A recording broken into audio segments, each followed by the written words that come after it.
Do you like conditionals? Do you like conditions? I don't. I don't like anything conditional. I think love should be unconditional. Okay, even if you like or you don't like, today I'm going to teach you conditionals, all right? Conditionals, I love conditionals. I don't like conditions in love, but I really like this topic actually because it's very useful. You're gonna see. And usually, I know it's a little bit confusing because there are 4 types of conditionals. And it's a lot. 4 is a big number. I know, I feel you. But today in this video, I'm going to teach you all of them and I'm going to make it easier for you. Alright, I promise. So after you watch this video, you will learn first conditional, second conditional, third conditional, and finally, zero conditional. Maybe some of you are like, what? Is there zero conditional also?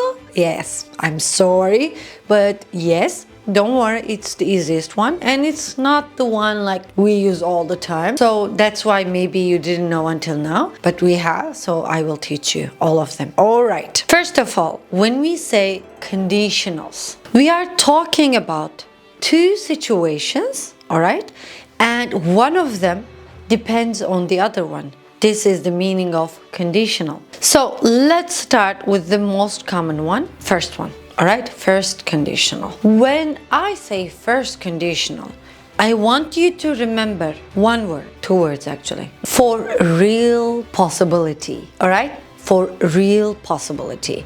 So whenever you hear first conditional, now you know that it's about real possibility. Okay, everything is real. For example, I say, if it rains, I will stay at home. If it rains is our condition and I will stay at home is our result. Okay? So my condition, if it rains, as a result of that condition, I will stay at home.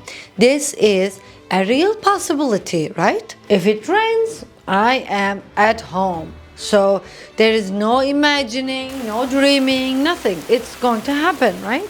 So this is first conditional. And remember, my sentence could completely change, such as, I will stay at home if it rains. And the meaning is completely the same. Isn't that amazing? It's perfect, right? So there is no difference if you put the if part in the beginning or in the second part, doesn't matter. All right? I feel like you're, no, but teacher, no, but we don't want, but don't worry, it's something simple. If you put the if part in the first place, you need a comma. Okay? Simple. For example, if it rains, comma, I will stay at home. All right? And if it's in the second part, no comma at all. Easy? Easy peasy. For example, I will stay at home, no comma, if it rains. That's it. Remember, honey, if part is in the beginning, you need a comma. That's it. Okay, now, how to form first conditional? How we actually form it? Okay, it's very simple. We are all using present simple and future tense. Simplest version, simple future tense. In the if part, you use present simple. In the result part, main clause of the sentence, you use will. Okay? So that's why I said if it rains, present simple, I will stay at home. Future tense. Another example. If you work hard, you will pass the exam. Easy peasy.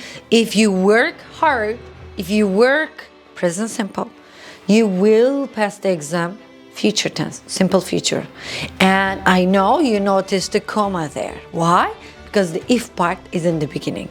All right? So, in the first conditional, what was our keyword? For real possibility. And second golden rule is in the if part, we have present simple and future tense, and with a comma if the first part is if clause. Okay? Very nice. You're doing amazing. Now I will be giving you some details, okay? The main clause can be an imperative. What do you mean, teacher? For example, come and see us next week if you have time. Come and see us next week if you have time. As you see, if you have time is present simple, and the main part, come and see us. Imperatives. Imperatives means like no subject. I don't say like you, I, nothing, just the verb, okay? Come and see. For example, go, do that, watch, write. These are imperative sentences in English. So in first conditional, you can use imperative form, okay? Another important detail. Sometimes you don't have to use if. You are going to use unless instead of if. The only difference between if and unless in his heart has negative meaning. So it actually means like if not, okay? Unless means if not. What do I mean? Let me give you an example. Allison won't get into university unless he gets good grades. Unless he gets good grades. If you want to write this sentence with if, you would say if he doesn't get good grades. Do you see what I mean? When I say if not, unless, even if it looks positive, the sentence looks positive, but it has a negative meaning. So it means like if not, okay? One more example. I won't go unless you go too. I won't go unless you go too. In this sentence, I won't go, okay, main part with future tense, unless you go. Here, if you want to write it with if, you would say unless, instead of if, you say if you don't go. Alright, do you see how unless looks positive, but in his heart it's negative? Alright, lovely. So this is the key, okay? And I'm sure you're gonna see unless very often. It's not something rare, so learn it, alright? That's it. This is first conditional. Very easy, huh? Very easy. So to sum up, always use present simple and future tense, simple future. And we have if conditional. In the beginning you can use or later, nothing matters. But if you put in the beginning, you need a comma, okay? And remember, the meaning should be always for real possibility. And we can use unless, which means if not. And in the main clause, sometimes you can use imperative, such as if you come, buy chocolate. Okay, that's it. Now let's go to second conditional. Okay, now the key words to remember. What is it? For unreal possibility. If something is unreal, you're gonna use second conditional. For example, if I won the lottery, I would buy a car. Lottery, if you don't know, it's a luck game. You buy some numbers, and if you win, you have a lot of money or maybe a little money, okay? So, did I win it? No. Do I have a ticket? No. I am just imagining and dreaming. So, it's unreal situation. Another example. If I had a job, I would travel all around the world. Do I have a job? No. Do I travel around the world? No. But dreaming is free, huh? I'm imagining. This is it. If you are imagining, you use second conditional. And all the rules that I mentioned, if part in the beginning or second part, you need also comma. It's also valid here, okay? So if part, for example, if I had a job, comma, I would travel around the world. But if you say, I would travel around the world, no comma, if I had a job. Alright? The same rule. Now let's focus on forming. How to form second conditional. When you are forming, as you see, first conditional was in present simple and future tense, right? So this one is one level past. So it's going to be, if part is going to be in past simple and the main part is going to be with would, because past simple version of will is would, okay? For example, if I had a flat, comma, I would get my own apartment. I would get my own apartment. If I had, right, past simple, and then the main clause, I would get my apartment. And notice that usually you don't see would like this, but you are going to see like this. I'd get my own apartment. Okay? Short form. But now you know it's would because it's a conditional and the first part is in past simple. So this is would. Another example. I would get on well with my parents if I didn't live with them. In this sentence, as you see, I would get on, the first part, and if I didn't live with them. Notice that I am living with my parents and I don't get on well with them. All right? Do you see how unreal the situation? I am just dreaming it. Of course, maybe you need a negative sentence. You are going to use wouldn't. For example, I wouldn't do that job unless they paid me a really good salary. I wouldn't do that job unless they paid me. So in this sentence, I can use wouldn't. Of course, I need negative. And notice, remember unless? Unless, what does it mean? If not. So with if sentence, it would be, I wouldn't do that job if they didn't pay me a good salary. As you see, the real situation, they are paying me a good salary and I work with them. But I'm imagining otherwise, okay? One more detail for you. Instead of would, you can use could sometimes. It's possible. For example, if David spoke English well, he could get a new job in that hotel. As you see here, possibility is a little bit less. The meaning changes a little bit, but you can use it, of course. Actually, the same way you can use can also in first conditional. All right, it's possible, but usually we use will in first conditional and would in second conditional. Okay, listen to me very carefully, all right, because there's an interesting detail about second conditionals. If your subject is I, he, she, it, normally you say I was, right, in past simple. But in a second conditional, you can say were. What? Merve, what is this? Calm down. I'm going to give you an example. If your sister were here, she'd know what to do. If your sister were here. So normally, you know, your sister would take was. But because second conditional, because I'm imagining, dreaming, everything is possible, right? So that's why we put were. Okay, actually it's better we put were. This is the rule actually. Both of you can say both of them, but if it's sometimes like really impossible, okay, like it can't happen, you prefer were. But if it's like possible, okay, imagining but possible, you prefer was. For example, that's why we usually use if I were you. When we are giving an advice, we say, if I were you, I would buy that dress. If I were you, can I be you ever in any world that we know of? So I cannot be you, right? So that's why it's impossible. It's unreal, so unreal. So I say, if I were you, okay? We do this especially when we give advice, so keep that in mind. Okay, now we are going to learn third conditional. I'm so happy because it's easy, right? And you're learning. Okay, for third conditional, what do you think is your keyword? It is for no possibility, impossible, no possible, okay? Because it happened in the past. Can you change the past? Unfortunately not. So we are talking about regrets here.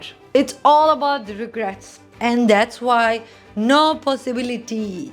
You cannot change it. That's why if conditionals are going to be all about no possibility. Okay? For example, if I say, if I had won the lottery, I would have bought a house. Oh my God. I bought a ticket in this case. I didn't win.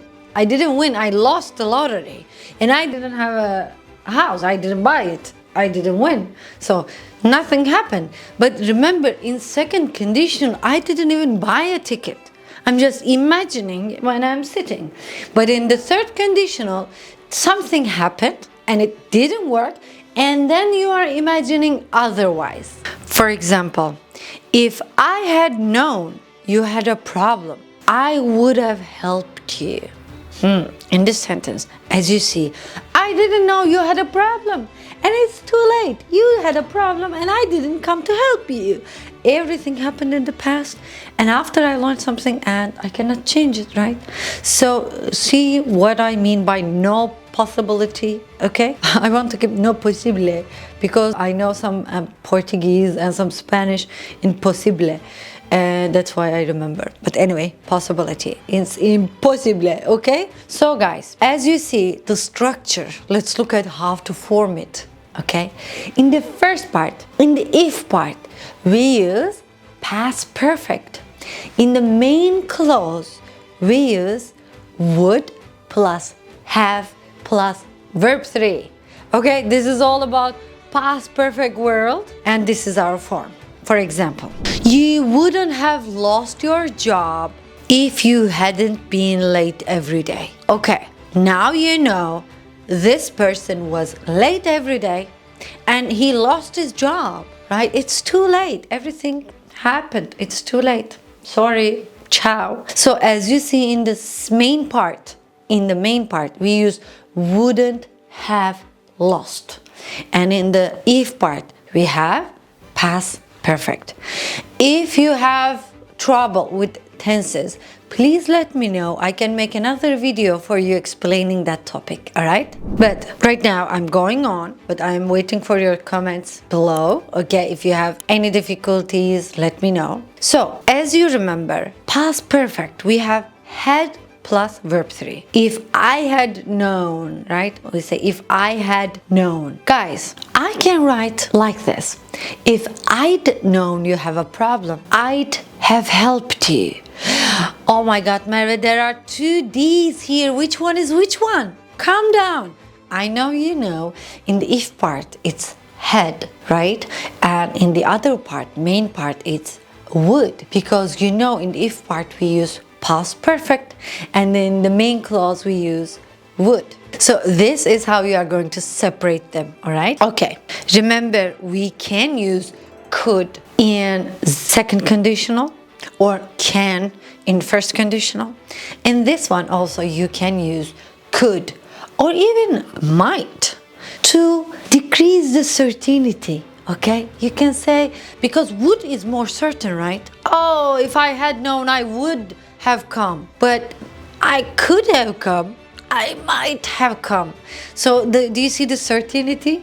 So if you want to give less certainty, you can say might or a little bit more could. For example, if she had studied harder, she might have passed the exam. Like, I am not so sure really, she's not a very bright student, but maybe, might. I just want to decrease the certainty, right? So I can say that. Why not? And you know what is this one? The here? Is it had or is it would? You know, it's had because it's in the if part. And in the if part, we use past perfect. All right, lovelies, you are amazing, intelligent, so bright. Now, stay with me. Last energy, let's see, zero conditional. Your keyword for zero conditional, for certainty. We are so certain, 100%, so certain. For example, if you heat the ice, what happens? It melts.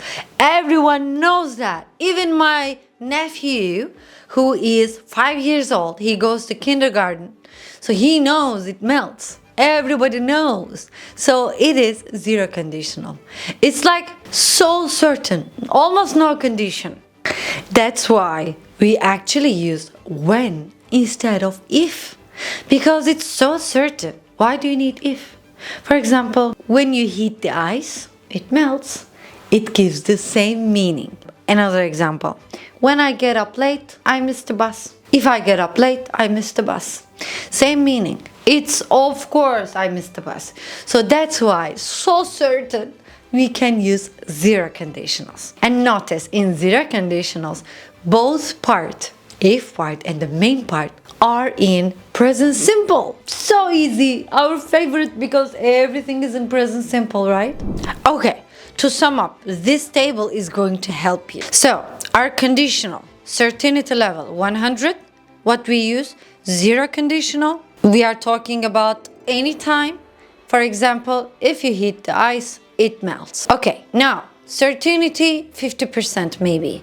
By the way, these numbers I'm just making up, okay? If I win the lottery, I will buy a car. So in this one, it's first conditional and we are talking about future. We are thinking about the future. If this happens, I'll do that. Okay, second conditional. It's all about imagining, right? 10%, let's say, certainty. Again, it's about future. For example, if I won the lottery, I would buy a car. And certainty, like possibility to change, is 0. Third conditional. And we are talking about past, like we can't change it anymore. Example, if I had won the lottery, I would have bought a car. Okay, now this is third conditional. We can't change it anymore. We are broke and we didn't win the lottery. All right, lovelies, remember this. And when you forget that, look at this table. I am so sure it's going to help you a lot. All right, so thank you so much. If you enjoyed this video, if you enjoyed me teaching you, I am sure you will enjoy my speaking club as well, because in speaking club we meet every week, we have lots of fun together, and you practice your speaking skills. It's amazing, isn't it? If you have come so far, if you watched this video, it means you are not a beginner anymore and you are doing an amazing job. I'm so proud of you. That's why come join our speaking club. You will see all the details in my website. Join Alum Club. So we have party and slay every week. All right? Take care, honey. Bye.